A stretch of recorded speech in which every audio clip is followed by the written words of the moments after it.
So if you're a brand new player to Raid Shadow Legends, you've probably heard people talk often about, oh, you've got to build your first team, or you've got to build a champion team to clear this content or that content, and that can be quite intimidating to hear, especially if you go look at the dungeons and you see all of these dungeons. You're thinking to yourself, oh my god, bro, how the hell am I going to build a champion team, a team of like 5 champs? For every one of these dungeons, it's going to be impossible. Well, in today's video, we're going to really simplify that, break it down such that you can build a champion team that can honestly take on almost all of these dungeons, clear basically all of the wave-based content you're going to be coming up against, and is going to see you through your earlier stages of the game. And so when I was first starting out the game, I really wished that I had watched a guide like this one, just to help reduce the intimidation factor a little bit, and hopefully it's going to help out some of you guys as well. That's what a lot of guides are on this channel, by the way. It's stuff that I really wish that I had seen somebody make a guide for when I was first starting out, and given that I know about half of y'all who have subscribed to this channel are newer players, maybe it'll be useful. So, the 5 key roles that you need to fulfill while building any starter team or any general team to take on most of the dungeon content. So role number 1 is turn meter and speed control. Role number 2 is going to be a team buffer. Role number 3 is going to be your lead debuffer. Role number 4 is going to be your nuker. And role number 5 is going to be your healer or sustainer or shield generator. You know, if you've got like a shield-based champion as well, that can also work out, but let's just call it healer for simplicity's sake. Those are going to be the 5 key roles to help get you started with a beginner team. Now, there's obviously going to be a little bit of overlap with some of these roles depending on the champs that you're using to fill each role. We'll cover that as well, but I'm also going to be covering champs on my 2.5-month-old account to just give like as much of an organic sense of champs that you might realistically have at this point in your account that you can be using to team build with. And hey, if your account feels a little bit behind mine at like the 2 or 3 month mark, don't worry too much about that. I'm a sweat lord for the sake of this account, and I'm blasting this game for hours and hours and hours every single day. So don't be like me, kids. I'm an absolute degenerate over here. Anyways, man, before we actually get into that, make sure that if you haven't already, go ahead and use the promo code that's actually on my shirt right now in the form of GameLeap. It's going to get you 10 free experience brews, a free energy refill, and 100,000 silver. Just a happy little promo code that you might as well pump if you got it sitting there. And while we're at it, if you are a brand new player or you're looking to start off a new Raid Shadow Legends account, make sure to do so by clicking the promo link down below at the top of the video description box to jumpstart your new account with a free epic champion and a whole bunch of free starting resources, man. Best way to kickstart your raid account. Okay, man. Sweet.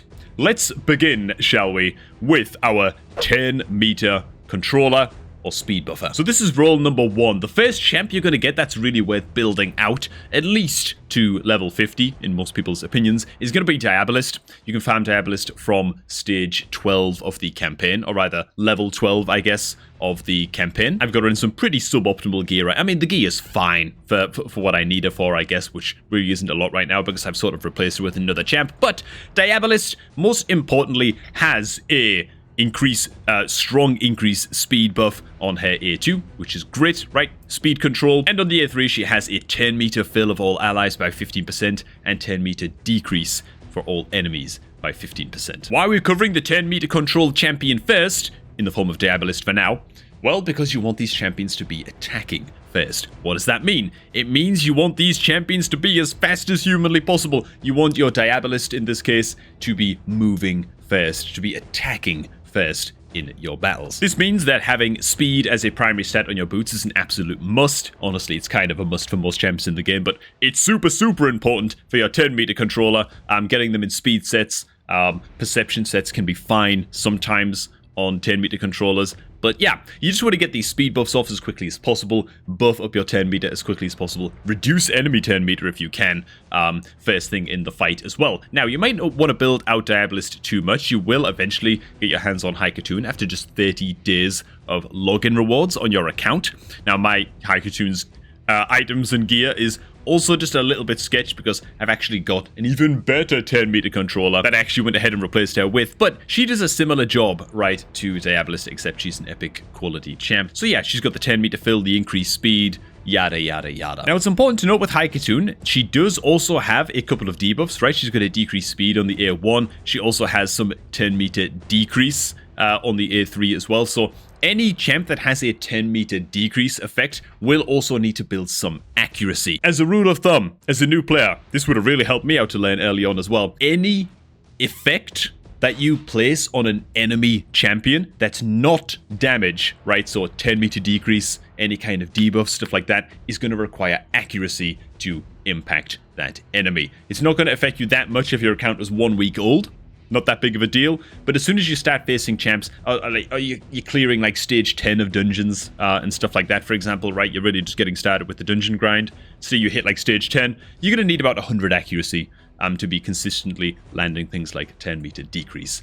So just need to be aware of, while you do want to prioritize speed as much as possible on your 10-meter champs, my best one right now is actually Estrad Dreamsong, which we got in the recent Fusion event.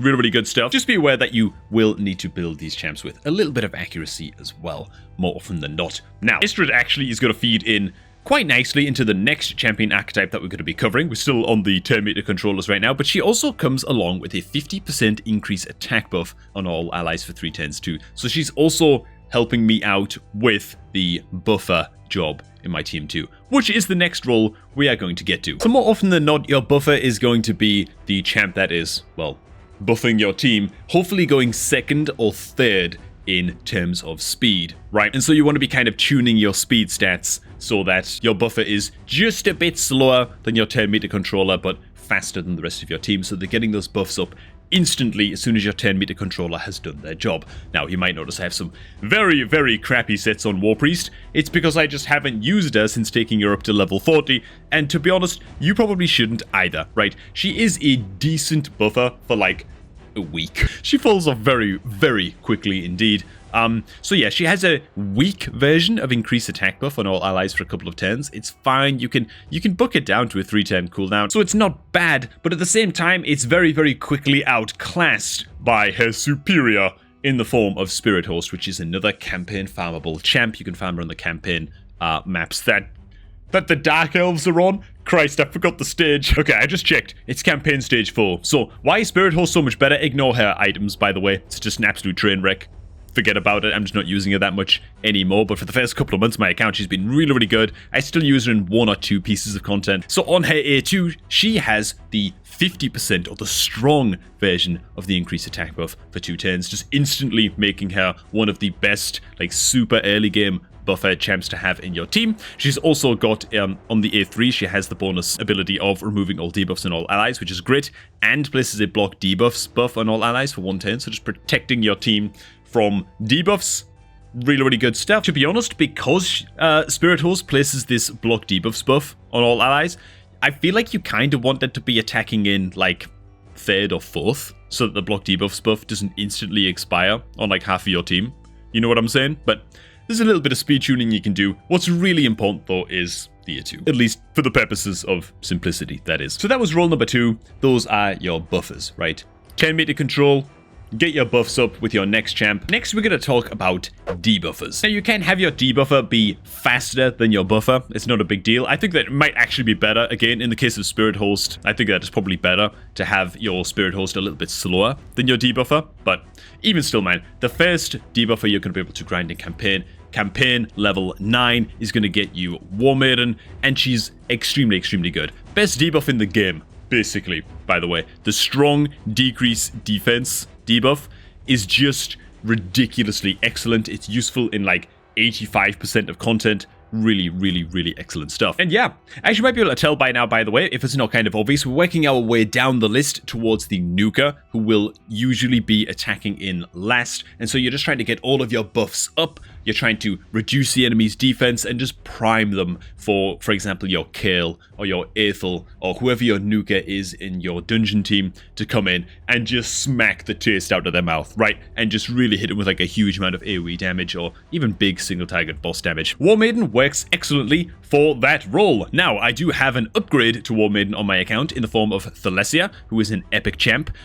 She also has the strong version of decreased defense on her A3. I do need to buck it up with skill tomes to get it down to a 310 cooldown, so it's as good as War Maiden's, but obviously she also has some extra tools as well. Increase the duration of all debuffs on all enemies by 110 on an attack, all really nice. She has a bit of debuff spread on the A1, so she's kind of just like a Giga War Maiden that I was able to pull from an Ancient Shard. Now, alongside the kind of nuke-heavy debuffers, I guess you've also got the additional role of more like defensive debuffers. Guys who are going to be landing things like Provokes, to just kind of taunt the enemy into attacking them. Guys who are going to be landing freeze effects to just to crowd control the hell out of folks. Just the crowd control style debuffers that are going to be reducing enemy incoming damage. Oftentimes, these kind of champs that are just crowd control bots, crowd control spammers, are also going to hybrid as, you know, healers. They might be like half nuker, half crowd control champ. We've got a few examples here that I guess can also take up like the debuffer spot in a team. They can also take over the healer spot in a team, which we haven't got to yet, but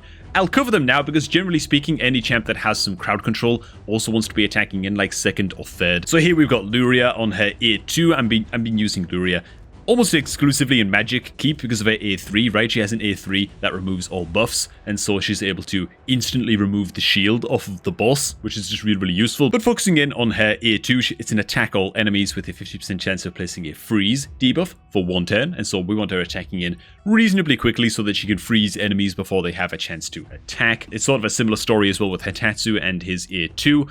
It has a 50% chance to place a strong decrease attack debuff for a couple of turns. And because Hatatsu also has a strong increased defense buff on his A3, he's more of that kind of defensive style debuffer that's just sort of hybridizing as like something of a healer role. He's also got like a leech debuff as well on his A1, and so he's just really, really good, not just for the debuff and to act as like a defensive debuffer for the team, but he kind of hybridizes as a healer a little bit. And the absolute crown jewel of my account, good old I'm not even going to try and pronounce the name. We're just going to call her Archer Queen all over again, dude. Yeah, she's got a lot of AoE stuns, decreased speed, very, very good legendary champ here. Hex debuffs, provoke debuffs. I want her attacking in very, very quickly, mostly to get up the provoke debuffs as soon as humanly possible. And because of her passive and just how that works, she heals the crap out of the team as well. So she's a big crowd control bot that also doubles up as a healer. And so yeah, I just thought I'd cover the super crowd control heavy debuffers here as well.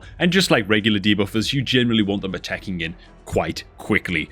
Usually third or second, sometimes even first in your team lineup, man. So speed, accuracy, very, very important on these guys as well. And now position number 4, boys. This brings us to the nuker role. Now, your starting champion is going to be a pretty gosh darn good nuker. All of them come with pretty strong AoE abilities, right? Attack alls, Kale, obviously attack all enemies. It has that 15% additional chance of inflicting a critical hit, so you can build Kale to just have 85% crit, and that's totally fine. And you can put the rest of his stats into things like accuracy to land his poisons, as well as into stats like critical damage and that kind of thing. Now, the thing with nukers is that you can build them to be a little bit squishier if you can get away with it, and you can build them sometimes even without speed on their boots in some occasions. I'd still recommend that the vast majority of the time you still go speed boots, even in your nuker champs. But in things like Arena, where you can really get away with just going like attack damage boots, sorry, that's attack percentage boots, like I think I have here on Rathalos, I do, then yeah, this can set up a nuker champ like Rathalos to just do some absolutely ungodly damage, one-shotting entire enemy teams in things like the Arena. So yeah,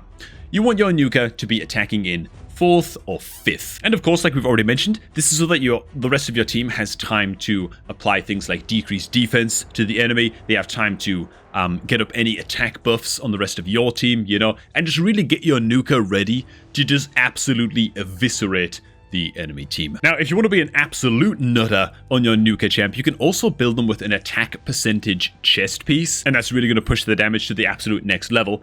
However, in PvE content, you might find that without a HP percentage chest piece, your nuker is dead before you get to the boss, in some dungeons, for example.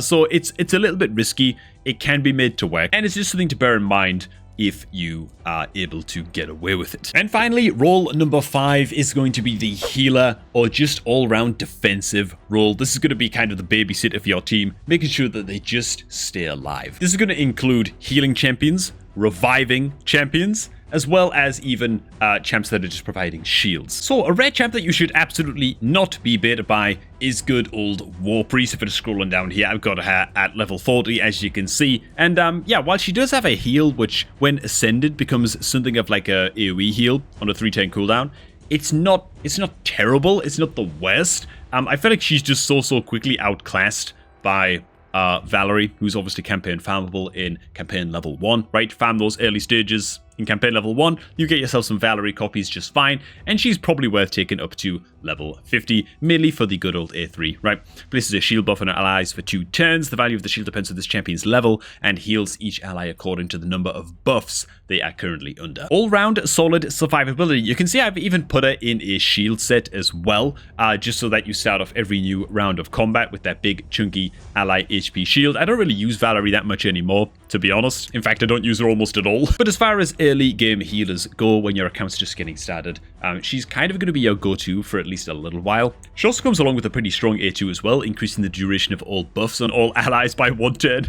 Also decreasing the duration of all debuffs on all allies by 1 turn as well, so it's like a soft cleanse. Another reason, by the way, why you want your healer to be slow is because if they have effects like this, or heal effects, stuff like that, you kind of want the enemy to move first before your healer, right? You want the attacks to come in, you want the debuffs to come in, then your healer to move last, so that they then have a chance to do things like reduce the duration of debuffs, or heal missing HP, you know, that kind of thing. That's not to say that you should build your healer just glacially slow. They don't need to be quite like that, but you should really be focusing on tankiness, right? A shield set, if it applies, is decent, but generally things like, you know, regeneration sets, a little bit of immortal sets in there, that kind of thing, you know. Generally, you want your healer to be the tankiest champion on the team, if possible, just because you want them to be the last one alive, especially if they have like a revive or something. What good is a revive if your healer dies like as the second champ on your team or something, you know? They're dead. Everyone else is dying. They can't revive a goddamn thing. It sucks. It's awful, you know? So you want your healer to be sort of like the last champ standing, you know, your final line of defense. Another champ that we've already sort of touched on, I guess, is Hitatsu. Again, he can kind of hybridize in some content to be like a pseudo healer, I guess, because he's placing the leech debuff, which gives your champs some kind of like passive lifesteal if he gets this leech debuff up. He's also got the increased defense and a small heal on his A3 as well, so he kind of hybridizes into that role a little bit. I wouldn't consider Hitatsu a solo healer by any means, but if you're needing a bit extra survivability, you can slot in a debuffer like Hitatsu alongside another healing champ, just to give you a bit more stability. But to be honest, yeah, I'm back to Archer Queen, dude. I've got the cheat code with this, honestly. Archer Queen and their passive healing allies by 10% of their max health when attacking enemies under a hex debuff, which she's herself is spam applying with the A3. This champ will oftentimes like double her own damage in healing. And she's not in any like defensive gear or whatever. I've got her in Relentless and Perception for accuracy and speed. So she's an incredible CC bot, and she's taking care of my healing needs as well. So she's completely boosting this account, man. It's not even funny. But yeah, TLDR, man. Healer, make them nice and tanky, nice and survivable. Don't invest too much in like the early healers. Even Valerie. Most people aren't going to be taking Valerie beyond level 50. Some people do take it all the way to 60, I guess, just for faction wars. But I feel like more often than not, you're going to be ranking up to 6 stars your damage dealers before anybody else, right? There's just generally other champions that you want to take to 60 before your healers most of the time. That means that you then have more time in the bank to find a better healer than Valerie, and so oftentimes you'll end up leaving her at 50 just because you find better options in those first, you know, 2, 3, 4 months or whatever of blasting your account. And alright, man, that is it. The 10 meter booster, role number 1, they should be going in first. The buffer should be coming in next. Sometimes the debuffer should be coming in next, but those are roles number 2 and 3. Then the nuker probably wants to be coming in, and then your healer coming in last as role number 5. And why not end the video with a voice crack? Thanks so much, you guys. Hope you all did enjoy this one. Let me check out the market real quick. No shards, what is this, man? Hey, do enjoy the rest of your day now. If you're looking to start off a new Raid Shadow Legends account, make sure you do so by clicking the promo link down below at the top of the video description to kickstart a new account with a free epic champion and a whole bunch of starting freebies. I've been Cobb with GameLeap. What's this new sign-off that I'm doing? Thanks for watching. Enjoy the rest of your night, and we're going to catch all of you guys just a tad bit later, man.